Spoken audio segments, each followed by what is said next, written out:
श्रृंगी भृंगी से कही नेक तो कहो दुल्हा मुखमंडल दिखाएं। महाराज सर्प की लड़ों को हटा करके जैसे ही महादेव ने अपना मुख दिखाया, प्रचंड रूप महादेव का देख करके पूरे मुख पर भस्म लगी हुई थी महादेव के, और भस्म लगा करके तो वैसे हाउ बिलाऊ सा लगता व्यक्ति, और वो भी महादेव।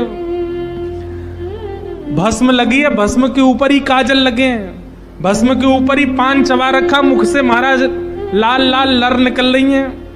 ऐसे विचित्र महादेव को देख करके मैना देवी तो वही मूर्छित होकर के गिर गई, हाथ से थाली वाली गिर गए, चीख मार करके जितनी सखियां थी सब भागी वहां से। महादेव ने श्रृंगी भृंगी को देखा, श्रृंगी भृंगी तो आश्चर्यचकित पड़ गए। महादेव बोले तुम लोगों के मुख इतने मुरझाए से क्यों लग रहे हैं? बोले भगवान स्वागत करने आई थी, ये तो मूर्छित ही हो गई। महादेव बोले सब नगरों के अपने अपने रिवाज हैं, यहां मूर्छित होना ही रिवाज होता होगा। दुल्हा को देखते ही सासू मां मूर्छित हो जाती, यही रिवाज होगा। चलो अपने जनवासे में चलें। और जनवासा कहाँ है? शमशान घाट। जनवासा बनवाया था लेकिन वहां नहीं गए, जहां पर जा सारी बारात वहीं पर जाएगा दुल्हा, और सारी बारात कहाँ है? वो तो शमशान में।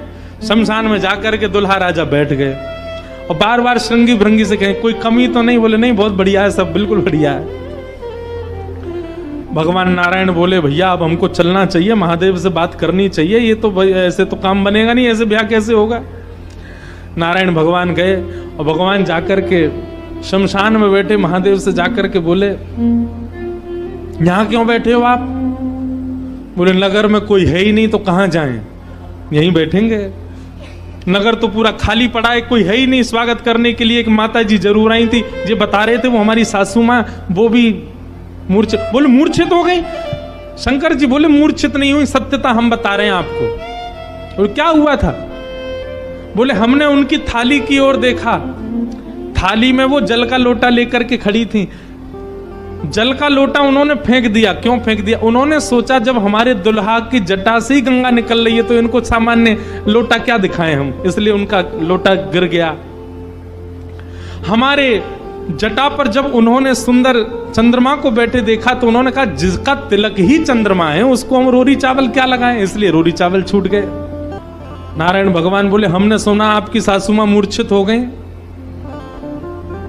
बोले मूर्छित नहीं हुई तो दुनिया की सास जमाई की आरती करती हैं, बलैयां लेती हैं, दामाद सासू को प्रणाम करता है, पर हमारे रूप पर न्योछावर होकर हमारी सासू मां ही दंडवत करने लगी हमें। मूर्छित नहीं हुई है। शंकर जी को हृदय से लगा कितने भोले हैं आप।